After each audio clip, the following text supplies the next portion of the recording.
आप देख रहे हैं STV लद्दाख, आवाज घर घर की। जरूरी यूथ और वुमेन का पार्टिसिपेशन है, ये हम सब जानते हैं। बोलने के लिए सब बोलते हैं, लेकिन राहुल गांधी जी और कांग्रेस पार्टी एक ऐसी अकेली पार्टी है जो इस चीज पे अमल करते हैं, इस चीज पे अड़े रहते हैं।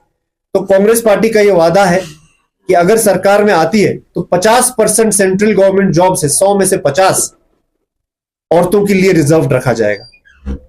उसके बाद एक एक गरीब फैमिली में, जिनके पास प्रमाण है, प्रूफ है कि हम गरीब फैमिली से हैं, उनमें से एक औरत को सालाना 1 लाख रुपए दिया जाएगा। आप लोग ये समझ लें कि ये इलेक्शन से पहले का पैसे बांटने वाला, कुछ लोग इस तरह की भी बात करते हैं बीजेपी के लोग, ये वो नहीं है। ये स्कीम की बात। जब तक हर एक आदमी को इतना सशक्त ना बनाया जाए कि वो खुद से देखभाल कर सकते हैं, तब तक सरकार की ये जिम्मेदारी बनती है कि लोगों को सोशल सिक्योरिटी दे। तो वो उसके तहत हर गरीब फैमिली में ऐसे नहीं होगा। 1 लाख रुपए एक गरीब फैमिली में से एक औरत को दिया जाएगा, ताकि कम से कम जो बढ़ती हुई महंगाई है, सिलेंडर के दाम जो आसमान छू रहे हैं, ताकि वो उसको खरीद तो पाए कम से कम। इस चीज के लिए कांग्रेस पार्टी ने गवर्नमेंट में आते ही 1 लाख रुपए गरीब फैमिलीज में से एक औरत को देने का वादा किया है। औरतों के लिए हर एक गांव जिले में जाकर औरतों के लिए स्पेशली एक लीगल असिस्टेंट रखने का हमने वादा किया है, क्योंकि कांग्रेस आज बात कर रही है न्याय की, युवा न्याय, नारी न्याय, हिस्सेदारी का न्याय, इस तरह से न्याय की हम बात कर रहे हैं। तो उस न्याय के लिए वुमेन के लिए लीगल असिस्टेंट का, जैसे आशा वर्कर्स है उस तरह से लीगल असिस्टेंट का हमने मैनिफेस्टो में रखा है। और एक बहुत जरूरी बात, हेल्थ कवरेज का रखा हुआ है 25 लाख रुपए का। ये सरकार को करना चाहिए, लेकिन नहीं, हम सब जानते हैं 5 लाख का ये हेल्थ उस कार्ड, किसी कार्ड के थ्रू आज वादा कर रहे हैं, किसको मिला है आज तक? वो ऐसे ऐसे हॉस्पिटलों को लिस्ट में रखा है जिन हॉस्पिटलों के पास पता नहीं चलता वो है कहां। और ये आशा का एक जो स्टेपन है, ये भी दुगना किया जाए। हाँ, वो है नहीं। जैसे हमारी मैडम कह रही है, आशा वर्कर्स के लिए भी जो बहुत कम अभी पैसे मिलते हैं, उसको कांग्रेस गवर्नमेंट दुगनी करेगी। तो ये वादा है। उसके बाद सबसे जरूरी बात, जो ले कारगिल किसी भी कौम से हो, किसी भी रीजन से हो, भारत में किसी कोने से हो, हर आदमी के लिए फायदे की एक बात कि जो नरेगा का जो स्कीम कांग्रेस ने भारत के सामने लाया था, जो एक सक्सेसफुल स्कीम रहा, उस स्कीम में आजकल हमें 200 रुपए के आसपास ही पैसे मिलते हैं एक एक वर्कर को। उसको 400 रुपए प्रतिदिन किया जाएगा। ये हम 10-11 जो पॉइंट्स हैं, हम ये मेन निकाल के लाए हैं, जो लद्दाख के लोगों के लिए सीधे तौर पर फायदेमंद है। ये हमारा मैनिफेस्टो है। हम गांव जाके, अभी आप लोग देख सकते हैं, यहां से अली साहब हमारे साथ हैं, सुभान जाफरी साहब हमारे साथ हैं, लियाकत साहब हमारे सुनने के लिए हमारे लिए आए हैं, जावेद साहब ले से हमारे साथ आए हैं, रुंडुप साहब हमारे स्कूल की काउंसलर आए हैं, मैडम परवीन है, एक्स हमारी प्रेसिडेंट भी है और जनरल सेक्रेटरी भी रही है, और अब अबा हैदर भी आए हुए हैं। यहाँ से मंजूर हमारा यूथ लीडर है, यहाँ से हमारे फिरोज भी हमारे साथ आए हुए यूथ लीडर है, वहां से हुसैन साहब है, शबीर साहब को आप सब जानते हैं, और हमारे ईसा साहब तुर्तुक से हमारे साथ आए हुए हैं, हमारे ब्लॉक प्रेसिडेंट भी है लियाकत साहब सोत इलाके के। तो हम सब मिलके कारगिल में जो कांग्रेस के साथ सालों से रहे हैं, जिन्होंने लीडर को ना देखते हुए, कौम को ना देखते हुए, कांग्रेस एक सेक्युलर पार्टी है, कांग्रेस अपने उसूल पे चलने वाली एक पार्टी है, उस सेक्युलरिज्म को, उस इंक्लूसिविटी को आगे रखकर बहुत ऐसे लोग हैं हमारे जो 10, 20, 30, 40 साल से एजेंट बनते हैं कांग्रेस के, अपने खानदान को लेकर कांग्रेस को सपोर्ट करते हैं। वो सारे कांग्रेसी लोगों तक हम पहुंचने की कोशिश में लगे हुए हैं। हम उन तक पहुंचेंगे, ये मैनिफेस्टो उन तक पहुंचाएंगे। विमेन और यूथ की हिस्सेदारी हम सब जानते हैं कि कारगिल में कम रही है। कम क्या, कुछ टाइम तक तो ना के बराबर रही है। कांग्रेस में यूथ और वुमेन का इंक्लूसिव जो पॉलिसी है, उस चीज को आगे बढ़ाते हुए हम हर एक औरत, हम हर एक यूथ तक भी पहुंचने की कोशिश करेंगे।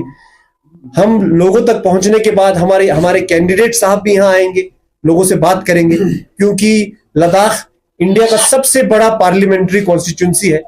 उनको हर जगह जाके एक गांव में लोगों से मिल पाना मुश्किल है, इसीलिए वो यहाँ पे आके रैली करना पड़े, जैसे भी करना पड़े, आके हम लोगों से हमारे कैंडिडेट को भी रूबरू कराएंगे।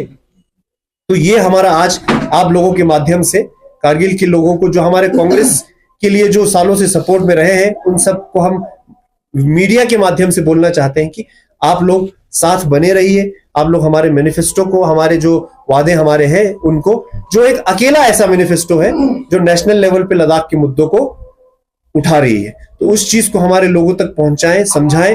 हम कोशिश करके एक एक के पास पहुंचेंगे, लेकिन तब तक आप लोग खुद से लगे रहें, खुद से उम्मीद ना हारें, खुद से अपने जो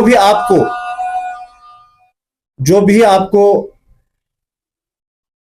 दिशाहीन करने की कोशिश करेंगे, जो भी आपको गलत राह पे लेके जाने की कोशिश करेंगे, कभी कौमी जज्बे में, कभी ले कारगिल के नाम पे, कभी कुछ बोल के, उनकी ना सुने। आप खुद देखिए किसका कैंडिडेट कैसा है, कौन बोल पाता है, कौन पढ़ा लिखा है, कौन अंग्रेजी में, कौन हिंदी में, उर्दू में, लद्दाखी में, जिसमें बोलना जरूरत पड़े उसमें बोल सकते हैं। पार्लियामेंट में जहां जरूरत पड़े, अभी के हमारे पिछले एमपी की तरह नहीं कि उनके सामने से एसटी बिल अमेंडमेंट पास हुआ जिसमें लद्दाख के 8 ट्राइब्स के अलावा 4 और ऐड कर दिया, वहां पे बोलना चाहिए था, नहीं बोले। उस तरह का एमपी ना भेजें, ऐसे कैंडिडेट को सपोर्ट करें जिसके पीछे वो पार्टी लगी है जिसमें बिना किसी कहासुनी के, बिना किसी लड़ाई के, बिना किसी खींचातानी के, उनको सब ने मिलके, सारे युवा नेता, सारे महिलाओं ने, सारे पार्टी में पूरा सबने मिलके उनको मैंडेट की जिम्मेदारी उनको दी है। तो उस पार्टी को आप लोग सपोर्ट करें। पार्टी की आइडियोलॉजी, एक सोच हमेशा रहती है, लोग बदलते रहते हैं। पार्टी में इंदिरा गांधी जी जब थे तो कांग्रेस पार्टी सबसे ज्यादा आज तक की ऊंचाई पे रही है। लोगों ने कहा इंदिरा गांधी जी के बाद अब कांग्रेस का क्या होगा। आज भी कांग्रेस की आइडियोलॉजी जिंदा है, पार्टी की आइडियोलॉजी को कभी कुछ नहीं होने वाला है। हम लोग मरते दम तक पार्टी की आइडियोलॉजी को, जो कि भारत के कॉन्स्टिट्यूशन के साथ, भारत के हमारे संविधान के साथ एकदम मेल खाता है, उस कॉन्स्टिट्यूशनल वैल्यूज को, उस पार्टी की कॉन्स्टिट्यूशनल वैल्यूज को हम कारगिल में आवाम तक पहुंचाने के लिए इस प्रेस ब्रीफिंग के थ्रू आप लोगों को तकलीफ देकर बुलाया हमने। तो आप लोगों को शुक्रिया, आप लोगों को तहे दिल से धन्यवाद कहना चाहते हैं। यही आज हमारा प्रेस कॉन्फ्रेंस और काफी विस्तार से आपने अपना मैनिफेस्टो जो है डिटेल में मीडिया के सामने आपने रखा। सर, इन सवाल आ रहे हैं जिसमें अगर हम वोट लें कारगिल कांग्रेस की, अगर हम बात करें तो वो लोग पार्ट सिर्फ केडीए अपेक्स के, तो इसमें आपने मेन जो स्टेट लद्दाख को लेकर वो साफ नजर नहीं आ रहा। और रिसेंटली कल यानी कि एक वीडियो भी आउट हो गया, सोशल पॉलिटिकल एक्टिविस्ट सज्जाद कारगिली का भी डायरेक्ट निशाना कांग्रेस की तरफ कर रहे थे। इस पर आप क्या कहोगे स्टेट को? आप सही कह रहे हैं। हमारे शेष नेतृत्व में जो लोग बैठे हैं, जिसमें राहुल गांधी जी हैं, खड़गे साहब हैं, उनमें से राहुल गांधी साहब लेह कारगिल दोनों में दौरा करके गए, है ना। उनके दौरे पे आपने देखा, मोदी साहब की तरह नहीं है कि अपने यहां से उसको बुलाया, क्या बोलते हैं, रिप्रेजेंटेटिव को बुलाया, उसने जो कहा उसी पे उन्होंने स्कीम बना दिया, ऐसा तो नहीं है। राहुल गांधी जी खुद पैरों पे चलकर, बाइक पे चढ़कर, गाड़ी में चलकर हर जगह आके लोगों से चलते चलते रुक कर किसी महिला से बैठ के बात कर रहे हैं, किसी स्टूडेंट से बात कर रहे हैं। सबसे पूछने के बाद, समझने के बाद उन्होंने यहाँ स्पीच में भी लद्दाख वासियों के सामने बोला कि हमें लगता है कि लद्दाख में डेमोक्रेसी बहाल होनी चाहिए, है कि नहीं सर। यहाँ पे आवामी हुकूमत को वापस से सशक्त करने की जरूरत है, ये उन्होंने बोला है। हमारे 4 पॉइंट मुद्दों में से 2 पॉइंट, एक तो यूथ के जॉब्स को लेकर, एक 6 शेड्यूल को लेकर हमारे मैनिफेस्टो में, नेशनल मैनिफेस्टो में आ चुका है। स्टेटहुड को लेकर भी हम उनके सपोर्ट में है ही है। राहुल गांधी जी ने भी खुद सपोर्ट। सबसे पहली बात तो ये बहुत बड़ी बात है कि 2 छोटे डिस्ट्रिक्ट्स का जो मुद्दा है वो हमारे नेशनल मैनिफेस्टो में आया है। आप खुद बताइए, चाहे सज्जाद कारगिली साहब जिनके लिए भी कैंपेन कर रहे हैं, क्लियरली अगर मुझे अब पोस्टर्स में मैंने देखा है कि वो हनीफा साहब को कह रहे हैं कि वोट दें, या फिर उनके सपोर्ट में उन्होंने विड्रॉ किया अपना कैंडिडेचर, या बीजेपी हो, ये 2 हमारे सामने खड़ी है पार्टियां, या इंडिपेंडेंट हो। इन दोनों में से दोनों के मैनिफेस्टो में नेशनल लेवल पे, इंडिपेंडेंट का तो कोई सवाल ही नहीं है, वो पता नहीं कहां जाके कल गुहार लगाएंगे, किसी को नहीं पता। उन्होंने तो इतनी भी मेहनत नहीं की कि अपने तरफ से मैनिफेस्टो में क्या रखें। जो वहां पे सोनम वांगचुक जी अपनी जान को कुर्बानी पे लगाकर जो 4 पॉइंट मुद्दों को लेकर, थुप्स्तन साहब, जोरा साहब और लबरुख सिंह साहब जो हर जगह हमारे यहाँ केडीए के लीडरों के साथ जो जाकर जो प्रचार कर रहे हैं, उसी को कॉपी पेस्ट कर बोल रहे हैं। जो वो तो है ही है ना, वो तो लद्दाख का मुद्दा है ही है। उनका क्या एक तो ऐसा कैंडिडेट है जिसके नेशनल मैनिफेस्टो में पूरे भारत को, पूरे हिंदुस्तान को गवाह बनाकर ये कह रहे हैं कि हम इन दो चीजों पे तो वादा करते हैं, बाकी नहीं देंगे। ये नहीं बोला, राहुल गांधी जी खुद आके यहां बोल के गए हैं कि यहां पे, क्योंकि स्टेटहुड कहना एक पॉलिसी मैटर हो सकता है हमें लेजिस्लेचर के थ्रू यहां पे आवामी हुकूमत को बहाल किया जाए, है ना, तो वो एक पॉलिसी मैटर है जिसको बैठ के सरकार तय करेगी। उसको एक शब्द देना स्टेटहुड या लेजिस्लेचर पहले दे, फिर कुछ साल में स्टेटहुड एक सिस्टम होता है। उस चीज को देखते हुए पॉलिटिक्स सिर्फ ये चीज नहीं है कि बस माइक पे आके कुछ बोल दें, हर चीज देख समझ के करना पड़ता है। हम तो शुक्रिया अदा करना चाहते हैं खड़गे साहब और राहुल गांधी जी को, सोनिया जी को, प्रियंका जी को, कि आपने लद्दाख जैसे एक माइनॉरिटी में रहने वाले लोगों को, उनके मुद्दों को आपने नेशनल मैनिफेस्टो में रखा है। अब आप बताइए, बीजेपी जिन्होंने मैनिफेस्टो में रखा था 2 बार, हो सकता है एक बारी में पूरा ना हो, सही बात है, आप कोशिश करें, पूरा नहीं हो क्योंकि पूरे भारत को देखना होता है सरकार को, फिर नहीं हुआ तो दूसरे में रखा, चलो ठीक है, हो सकता है काम चल रहा हो। अब जब तक वो पूरा ना हो तब तक तो मैनिफेस्टो में रहना चाहिए ना, है ना, या तो बोल अब एकदम से मैनिफेस्टो से गायब हो गया, या तो पूरा होना चाहिए या फिर लगातार जारी रहना चाहिए, उनके मैनिफेस्टो में भी नहीं है। हनीफा साहब का भी क्या मैनिफेस्टो है किसी को पता ही नहीं है। जो 4 पॉइंट मुद्दों पे हनीफा साहब का इंडिपेंडेंट कैंडिडेट के हिसाब से वजूद आने से पहले, जब वो एनसी के प्रेसिडेंट रहे, तब से लेके ये तो पूरे लद्दाख के आवाम का 4 पॉइंट मुद्दा ही है, जिसके साथ तो कांग्रेस हमेशा से रही है, जिसके साथ कांग्रेस के सारे काउंसिलर, सारे जितने भी नेता हैं अनशन पे रहे हैं, है ना सर। तो ये है कि कम से कम कांग्रेस के मैनिफेस्टो में 2 बड़े मुद्दे तो लिखित में डाल दिया है सर। एक सेकंड, मेरा जवाब खत्म हो जाए। और स्टेटहुड, और इस पर राहुल गांधी जी खुद आके वादा करके गए हैं। तो ये है कि हम ये कहेंगे कि भारत भर के सामने गवाह भारत को रखकर, हिंदुस्तान को रखकर, हम 6 शेड्यूल और इसका जॉब्स का हमने डाल दिया है। स्टेटहुड से जमहूरियत को यहां बहाल करने की जरूरत है। तो ये अब बाकी 26 के बाद ही होगा, हमारा चौथा जो भी है एमपी सीट अलग अलग करने का, वो तो 26 के बाद होना ही होना है। तो ये बातें हैं। अब इंडिपेंडेंट कैंडिडेट साहब का तो पता नहीं कल वो इन 4 पॉइंट मुद्दों को लेके जो भी सरकार बनेगी किसके साथ जाएंगे, वो हमें तो ये भी नहीं पता है। जो अपनी पार्टी, जिस पार्टी के दम पर उन्होंने यहां कारगिल में अपना वजूद बनाया है, उस पार्टी को ही अगर उन्होंने धोखा देकर उनके शीर्ष नेतृत्व में ओमर अब्दुल्ला, फारूक अब्दुल्ला साहब आज भी ट्वीट कर रहे हैं कि हमें कांग्रेस के कैंडिडेट को सपोर्ट करना चाहिए। तो हमें समझ में नहीं आ रहा है कि उनका मैनिफेस्टो क्या है, या फिर वो बाद में कहां जाके मिलेंगे, क्या सपोर्ट करेंगे, किसको सपोर्ट करेंगे। कांग्रेस एक अकेली ऐसी पार्टी है जो नेशनल लेवल पे हमारे 4 पॉइंट मुद्दों के साथ खड़ी है। सर यहाँ पे एक चीज बोला आपने कि उमर अब्दुल्ला और फारूक अब्दुल्ला को सपोर्ट करना चाहिए, लेकिन कांग्रेस का जो प्रेसिडेंट है कारगिल का और अजहर करवी आपको आपके कैंडिडेट को सपोर्ट करना, आपके जो मैंडेट मिला है कांग्रेस को, इस पे क्या कहना है? कांग्रेस को मैंडेट मिला है, कांग्रेस की जो लेखी कैंडिडेट है उसको लद्दाख का मैंडेट मिला है, लेकिन जो करगिल यूनिट के प्रेसिडेंट है कांग्रेस के और अजहर करवी जी आप लोगों को सपोर्ट नहीं कर, यहाँ पे हनीफा को सपोर्ट कर, इस पे आपका क्या कहना है? देखिए, इस पे सिंपल सी बात है, जैसे मैंने शुरू में ही आप लोगों को इशारा दे दिया कि जब इंदिरा गांधी जी के बाद भी पार्टी की आइडियोलॉजी खड़ी है, ठीक है, तो पार्टी एक आदमी से, 2 आदमी से, 4 आदमी से नहीं बनता है, ठीक है ना जी। आज भी कांग्रेस भारत जोड़ो यात्रा कर रही है। आज हमारे साथ इतने सारे लोग कांग्रेस के कार्यकर्ता जो बेचारे सालों से कांग्रेस के नींव बनकर, कांग्रेस के पिलर बनकर खड़े हैं, हमें उनका साथ चाहिए। एक करबलाई साहब बहुत बड़े नेता है, करबलाई साहब जानते हैं कि क्या उनके लिए सही है, क्या उनके लिए सही नहीं है। करबलाई साहब ने बहुत सोच समझ के किया होगा जो किया होगा, हमसे तो पूछ के नहीं किया, हमारे वर्करों से पूछ के तो नहीं किया।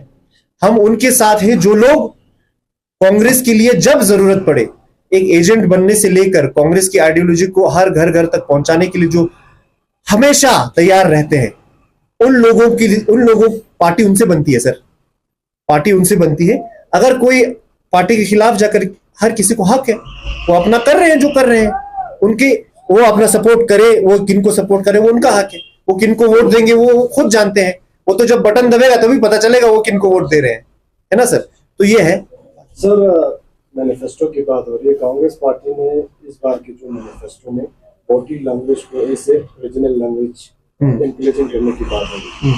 तो यहाँ पे तो करगिल की बात करें या लेह की बात करें तो यहाँ पे लैंग्वेज बहुत बोली, अलग अलग डिफरेंस बोली जाती है। तो ये रिलीजियस सेंटिमेंट के हिसाब से इस बार के इलेक्शंस को रन नहीं दे रहे कांग्रेस पार्टी, क्योंकि बोटी लैंग्वेज कारगिल में तो बोली नहीं जाती, यहाँ पे तो तुर्की ज्यादा शीना बोली जाती है। मेरे ख्याल से एक कंफ्यूजन है, ये एक तो मैनिफेस्टो में लिखा है जितने रीजनल लैंग्वेजेस जितने भी, आपने साफ लिखा हुआ है जब आदमी में बोटी लैंग्वेज। हाँ लिखा है, नहीं नहीं वो अग्निपथ लिखा हुआ है। मैं बताता हूँ आपको, मैं समझ गया आपका सवाल, मैं आपका सवाल समझ गया। हमारे मैनिफेस्टो में है जितने भी रीजनल लैंग्वेजेस जिनका हक बनता है कि वो 8th शेड्यूल में आए, वो उसमें हम डालेंगे, ठीक है जी। एक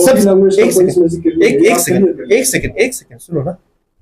सबसे पहली बात आप लोगों को ये समझ में आ जाए कि इसको आपके सवाल ने जोड़ा है या लोग, आप सही कह रहे हैं, लोग बोल रहे होंगे, वो ऐसे लोग होते हैं। कांग्रेस ऐसी पार्टी नहीं जो कौमी जज्बे पे, आज जहां बौद्ध मुसलमान ले कारगिल सब बैठ के बात कर रहे हैं, है ना। तो कांग्रेस ऐसी पार्टी नहीं है जो रिलीजन के नाम पे बात करते हैं, रिलीजियस सेंटिमेंट की। एक जो लैंग्वेज है, ये 8th शेड्यूल में आपका जो स्क्रिप्ट, बोटी स्क्रिप्ट है ना, आज उसी स्क्रिप्ट में कुरान भी लिखा जाता है कि नहीं। भाषा नहीं जाता है उसमें 8th शेड्यूल में, वो स्क्रिप्ट जाता है। 8th शेड्यूल में भाषा के नाम पे क्या जाएगा, कुछ होना चाहिए ना पेपर पे, वो होता है स्क्रिप्ट। समझ गए आप। हमारा पुर्गी हो, हमारा लद्दाखी हो, या जो भी हमारे भाषाओं का नाम है, बल्तिस्तान हो, सबको बोटी की स्क्रिप्ट में लिखा जाता है कि नहीं जाता है। आज हमारे बल्तिस्तान में भी बोटी स्क्रिप्ट पे लिखा जाता है। तो वो स्क्रिप्ट की बात है, एक स्क्रिप्ट का मजहब नहीं होता है जनाब। बहुत लोग, बीजेपी वालों ने तो ये भी कहा था कि उर्दू को हटाओ, उर्दू को भी कौमी रंग देने की कोशिश कर रहे थे कि नहीं। कौमी तो अगर कौमी बात ही करनी है तो हिंदुस्तान से निकला हुआ स्क्रिप्ट है, उसको मुसलमान से किसने जोड़ा उसको मुसलमान से? ये तो गलत बात है ना, गलत बात है ये। आप अगर आपको कहीं से सुनने में भी आता है तो हमें अपने आप को एहतियात रखना चाहिए कि इस बात को हम आगे ना लेके जाएं कि एक भाषा को, एक स्क्रिप्ट को किसी कौम से जोड़े। ये मेरे ख्याल से वो लोग बोलते हैं जिनकी अभी भी सोच छोटी है, या फिर अपने 2 दिन के फायदे के लिए कौमी रंग हर बात को देते हैं। कांग्रेस पार्टी उसके साथ नहीं है। आज अगर सपोज आप कहेंगे पुर्गी का 8th शेड्यूल में करें, क्या करें, कौन से स्क्रिप्ट को करें, है कि नहीं। सर एक चीज समझना, स्क्रिप्ट और लैंग्वेज में क्या डिफरेंस आपको समझ में आता है? स्क्रिप्ट वो है जिसमें उस बोली को लिखा जाता है, जैसे कि देवनागरी करके एक स्क्रिप्ट है जो जिसमें आप हिंदी की भाषा देखते हैं। कई सारे हैं सर, उर्दू स्क्रिप्ट मैं बता रहा हूं आपको, जिसमें बिल्कुल सही। तो जैसे देवनागरी एक स्क्रिप्ट है, हिंदी एक भाषा है, बोली है ना, पंजाबी एक बोली है। उस तरह से पंजाबी का तो चलो अपना स्क्रिप्ट डेवलप हो चुका है, लेकिन जैसे बिहार में जाओगे भोजपुरी बोलेंगे, है ना। उस तरह से बहुत सारे लोग हैं जो एक स्क्रिप्ट को, देवनागरी को फॉलो करते हैं। वैसे ही लैटिन है, वैसे ही स्पेनिश है, वैसे ही इंग्लिश है, सब एक स्क्रिप्ट को फॉलो करते हैं। तो लैंग्वेज इंपॉर्टेंट है कि स्क्रिप्ट इंपॉर्टेंट? स्क्रिप्ट इंपॉर्टेंट है। लैंग्वेज बदलता है आप कारगिल में ही आप 1 किलोमीटर आगे जाएंगे, बोली बदल जाता है ना। बोली तो बदलती रहती है ना, लेकिन जो स्क्रिप्ट है, दो शॉक पॉइंट, वो जान है एक लैंग्वेज का। स्क्रिप्ट ही सबसे ज्यादा जरूरी है। स्क्रिप्ट जो है कारगिल में तो परसों अरबी में लिखा जाता है इस स्क्रिप्ट के हिसाब से, और मैक्सिमम लेह में जो है बोटी लैंग्वेज में। आपको पता है अरबी स्कूलों में अंडरस्टैंडिंग के हिसाब से तो ये तो नहीं, सुनो आपको क्या लगता है अरबी को देश में अभी फिर से उसको स्थापित करने की जरूरत है? अरबी तो स्कूलों में पढ़ाया जाता है भैया, उसके लिए अभी हम, है कि नहीं? अरबी तो पहले से है ना, अरबी तो स्कूलों में टीचरों के थ्रू मजहबता पढ़ाया जाता है, अरबी टीचर है। तो उसके लिए अभी और क्या करेंगे? जो यहाँ का जो लोकल वो है, उस जो पुर्गी भाषा हो, चाहे बल्ती भाषा हो, चाहे आप बल्तिस्तान में भी जाके देखो, वहां बोटी स्क्रिप्ट लिखा जा रहा है, हम लोगों से हो नहीं पा रहा है। तो इसलिए हम कहते हैं कि बोटी स्क्रिप्ट के लिए भी हम बोलेंगे अब, है ना। और साहब छोड़िए स्क्रिप्ट वाली बात, लंबा चौड़ा बहुत सेमिनार में हो चुके हैं, नेशनल लेवल में भी हो चुका है, काफी डिस्कस है। आप एक चीज, कांग्रेस की दोहरी पॉलिसी कब तक चलेगी? जिस तरह नेशनल कॉन्फ्रेंस के सदर ने स्टेट कॉन्फ्रेंस को बाहर कर दिया, आपके वकार आपकी कांग्रेस जो है सपोर्ट कर, तो आपकी कांग्रेस खामोश क्यों है? कांग्रेस खामोश, कांग्रेस हमारी तरफ से, मैं बोल रहा हूं कांग्रेस, मैं तो खामोश नहीं हूं। कारगिल एक्शन उठाया, कारगिल के जब आपका सपोर्ट नहीं कर रहे, कांग्रेस के हैंडल क्या सपोर्ट किया है? आप एक बहुत तजुर्बेकार पत्रकार हैं, आप जानते हैं क्या इलेक्शन से 10 दिन पहले हम इलेक्शन पे फोकस करें? हम इलेक्शन पे फोकस करें कि पार्टी में लेटर निकालने में फोकस करें? पहली बात। दूसरी बात, चाहे ले से हो, कारगिल से हो, हर आदमी ने अपना अपना स्टैंड जो है इलेक्शन से पहले क्लियर कर दी। कांग्रेस के साथ है, कौन बीजेपी के साथ है, वो क्लियर है हम सबके सामने। तो हम अपना इलेक्शन 20 मई तक हम अपना फोकस करके लोगों तक, जो हम भटकना नहीं चाहते हैं अपने मुद्दों से। सर आपने कहा जैसे बोटी ये वो है, इसको छोड़ दीजिए, हम नहीं छोड़ेंगे, हम उस मुद्दे को नहीं छोड़ेंगे। हम ये 10, 11, 12 जितने भी मुद्दे हमें लगता है उसको कवर पे रखना चाहिए, बाकी तो बहुत मुद्दे हैं, उनको लेके हम हर घर पहुंचेंगे। हम अभी उस पर फोकस करेंगे। हम ऐसे डिस्ट्रैक्शन वाले टैक्टिक्स में फंसेंगे नहीं, जैसे जब सब कुछ अच्छा चल रहा होता है तो मोदी साहब आके एक कौमी बात कह के चले जाते हैं, है ना, मुसलमानों को अटैक करेंगे, माइनॉरिटीज को अटैक करेंगे, तो उनको लगता है कि हम उसमें भटक जाएंगे उनको जवाब देने में। हम उन सब में नहीं जाएंगे। हम ले कारगिल की बात करके कौमी वो नहीं करेंगे, मुसलमान बौद्ध क्रिश्चियन करके हम कौमी जज्बा नहीं जगाएंगे। हम लोग अपने मुद्दों को लेके जाएंगे। और हम समझते हैं कि लद्दाख के लोग, कारगिल के लोग, लेह के लोग आज इतने जागरूक हो चुके हैं, इतने एजुकेटेड हो चुके हैं, चाहे विमेन हो, यूथ हो, सब लोग आज इतने ओपन माइंडेड हो चुके हैं कि अब ये सब नहीं चलेगा। अब ये कौमी जज्बा ये सब पे अगर कोई बोलेगा तो हमें आवाज उठा के बोलना पड़ेगा कि भाई मुद्दे पे बात करो, मुद्दे पे बात करो, हिस्सेदारी की बात करो। कितने यूथ और वुमेन को आज हिस्सेदारी कारगिल की पॉलिटिक्स में, आप मुझे बताइए कितनों का हिस्सेदारी है आज पॉलिटिक्स में? हम बात कर रहे हैं उस हिस्सेदारी की, हम मैनिफेस्टो में रख रहे हैं, हम प्रेस कॉन्फ्रेंस में उस हिस्सेदारी की बात कर रहे हैं। तो ये हमारा मुद्दा है। हम इसको लेके गांव गांव जाएंगे, आज नहीं, कल नहीं, परसों नहीं। मुझे उम्मीद है लद्दाख के लोग जो एक एक दिन के साथ एजुकेटेड होते जा रहे हैं, एक एक दिन के साथ जिनका दिमाग खुलते जा रहा है, उन लोगों को यह बात समझ में आएगी। वो लोग कौमी जज्बे के जाल में नहीं फंसेंगे। पूरे साल कांग्रेसी बने रहते हैं, इलेक्शन से 2 दिन पहले इंडिपेंडेंट बन जाते हैं। क्या यह हमें नहीं दिख रहा है? क्या लेह के लोगों को, कारगिल के लोगों को इतना नहीं पता लग रहा है? तो हम सब ये जानते हैं। हमारे कांग्रेस के इतने पुराने, यहां हैदर साहब को देखिए, कब से कांग्रेस में है, हैदर साहब है, यहां लियाकत साहब है, सारे लोग हैं। अजय परवीन को देखिए, कब से कभी प्रेसिडेंट, कभी जनरल सेक्रेटरी के पोस्ट पे रहकर कांग्रेस के मुद्दों को आगे बढ़ा रही हैं। क्या हमें समझ में नहीं आ रहा है ये बातें? हम ये अभी मुझे सुनने के लिए आए हैं, मैं जो कह रहा हूं वो सुनने के लिए यहां बैठे हैं। तो ये सुनेंगे, फिर हमारी बात को समझेंगे। सुभान साहब को देखो, यहां कब से सोशल इश्यूज के ऊपर बोलते आ रहे हैं। शबीर साहब तो कांग्रेस के यहां पे बिल्कुल मेन पिलर है। पूरा ऑफिस जो है, कांग्रेस का जो दिल है, धड़कन है, वो यही है। इन लोगों को क्या समझ में नहीं आ रहा है? ये सुनेंगे, अगर मैं सही कह रहा हूं तो मेरी बात को मानेंगे। करबले साहब सही कह रहे हैं, हाजी साहब सही कह रहे हैं, हनीफा साहब सॉरी, और राशिद अल्सन बीजेपी के सही कह रहे हैं। तो आवाम का क्या काम है? पार्टी का इलेक्शन से पहले एक एक आदमी आके उनका जो उनकी सोच है उसको आगे रखते हैं, और उनमें से जो सबसे सही लगता है उस पर वोट देते हैं। सही बात है ना?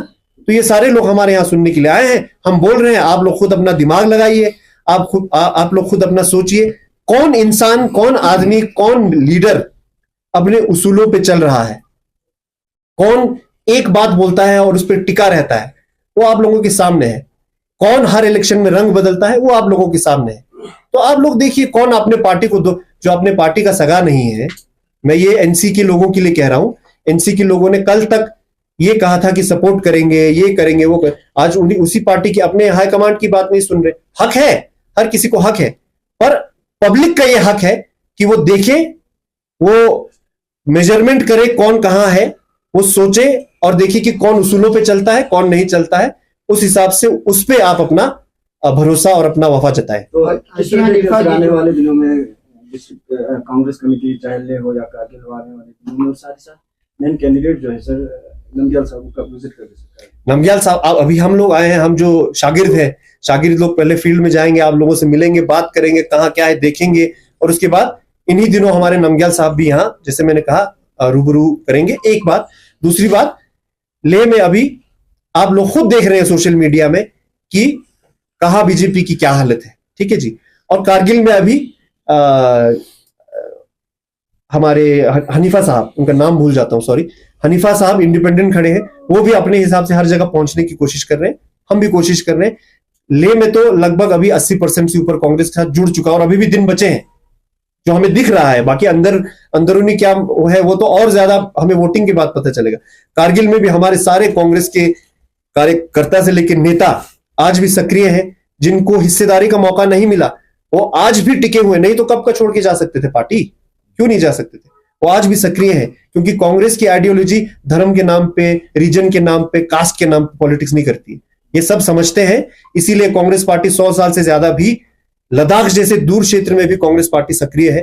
तो हम उम्मीद करेंगे कि हम उन हर कांग्रेसियों तक पहुंचेंगे और हमारा मैनिफेस्टो उनको समझा सकेंगे। सर, जो ये इलेक्शन स्टार्ट हुआ उस वक्त जोरा साहब ने जो स्टेटमेंट दिया कांग्रेस पार्टी को लेकर, जहाँ पे बोला नंगपा फिपा, ये वोट जो है कम्युनलिज्म बेस पे लद्दाख में पूरा ये कम्युनलिज्म फैला रहे हैं, मजहब का रंगत दे रहे हैं। तो ये नंगपा फिपा क्या है सर?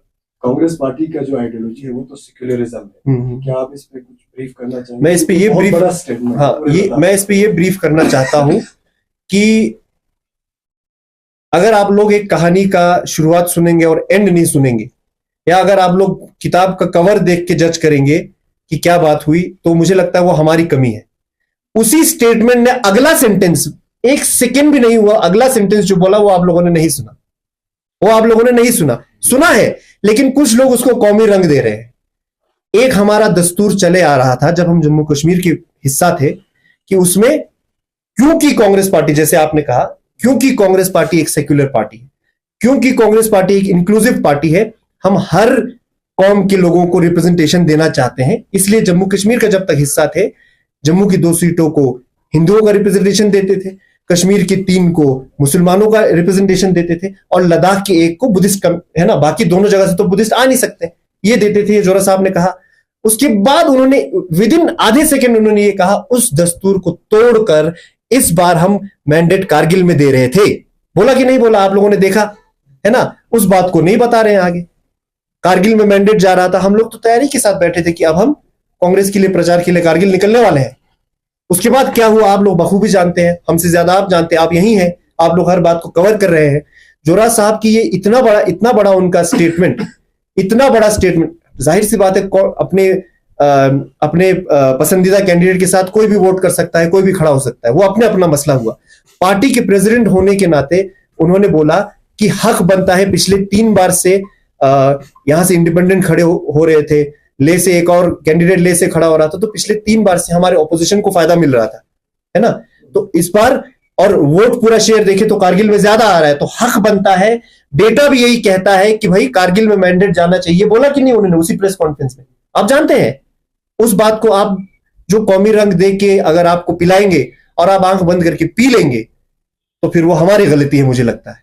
जी हाँ सर, जिस तरह आपने मैनिफेस्टो में जो आपने और में रखा है, जिस तरह लोग काम फोकस ज्यादा रखा है सर, तो करगिल का एक पुराना डिमांड, 2 डिमांड है करगिल के आवाम का है।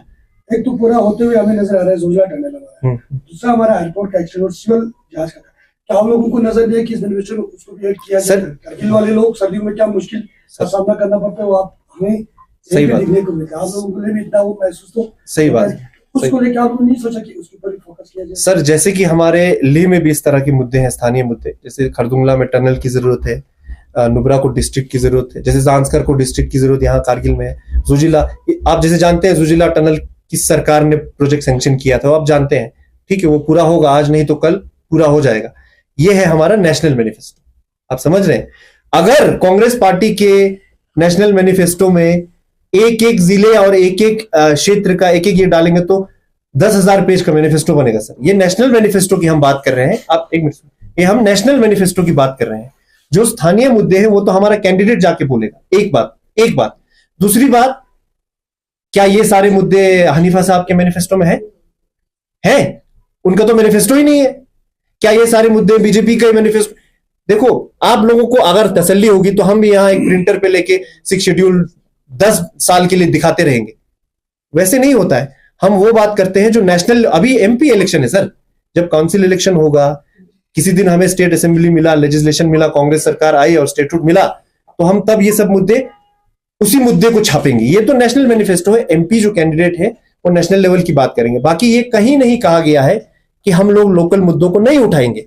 लोकल मुद्दों के लिए तो वहां हमारा पार्लियामेंट में जाएगा मेंबर ऑफ पार्लियामेंट। ये हम जो नेशनल लेवल पे जो बात है वो हम पहुंचाने की बात कर रहे हैं।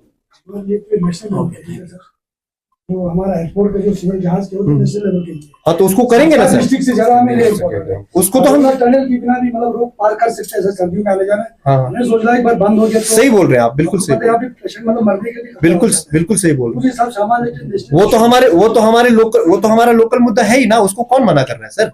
उसको तो कोई कैंडिडेट मना नहीं कर रहा है। तो आखिर में लास्ट क्वेश्चन है, हज हनीफा जो है हमारे करगिल उन्होंने नाम दिया है लद्दाख डेमोक्रेटिक अलायंस, जिसका ले पूरा करगिल हर जगह से सपोर्ट। आपने बोला जेनिफा ने मैनिफेस्टो, ठीक है, तो हमने उससे ये क्वेश्चन किया, तो उसने बोला हमारे जो लद्दाख का जो 4 इश्यू जिसके लिए हम पिछले 8 साल से जब से मतलब ये लद्दाख यूटी पर तब से लड़ रहे, तो और हमें मैनिफेस्टो का जरूरत ही नहीं है, इसमें हमारा नेशनल कॉन्फ्रेंस है, कांग्रेस है, तो मेन जो है यही 4 मुद्दा है, इस पे हमें लड़ना है। तो दूसरा क्वेश्चन ये है सर, तो हनीफा को पूरा करगिल से जितने भी पॉलिटिकल रिलीजियस जितने भी स्टेक होल्डर है सबका सपोर्ट, किस तरह चैलेंज है आपको? हमको पता है ले में बीजेपी का थोड़ा कमजोर है वहां पे इस बार, लेकिन करगिल से हनीफा बहुत स्ट्रॉन्ग है सर, इस पे क्या आपका? देखिए, सबसे पहले तो आपने कहा कि एनसी और कांग्रेस है, नहीं है ना, उन्होंने खुद रिजिग्नेशन दिया तो वो एनसी नहीं हुए, कांग्रेस वालों ने भी प्रेस कॉन्फ्रेंस करके बोला तो वो कांग्रेस नहीं हुए, है ना। तो एक तो वो बात होगी, हर कैंडिडेट को, हर पार्टी को अपना बताने का हक है, हर किसी का मैनिफेस्टो होता है, उनका नहीं है, ठीक है, वो वही लद्दाख का जो मुद्दा है, जो सोनम वांगचुक साहब ने अपनी जान को दांव पे लगाकर जो वो किया है, उसी के ऊपर चल रहे हैं, उस पर तो हर कोई है ही है, उसमें तो आज भी अनशन में लोग वहां पे अब कुछ देर के लिए बंद किया, बैठे हुए हैं। तो हाँ, जरूर है, इलेक्शन है, इलेक्शन में हर कैंडिडेट का अपना एक दांव होता है, वो खेल रहे हैं, उस हिसाब से हर कोई अपना कदम आगे बढ़ाएंगे। हमें उम्मीद है कि कांग्रेस पार्टी की आइडियोलॉजी को लेकर, कांग्रेस पार्टी की सेक्युलर आइडियोलॉजी को, जो कौमी जज्बे की बात नहीं करता है, उस आइडियोलॉजी को लेकर लोग हमें वेलकम करेंगे, लोग हमारी आइडियाज को, हमारे मैनिफेस्टो को वेलकम करेंगे, समझेंगे और कांग्रेस के हाथ को दबाकर श्री नमग्याल जी के नाम पे वोट देंगे। Thank you sir, thank you so much.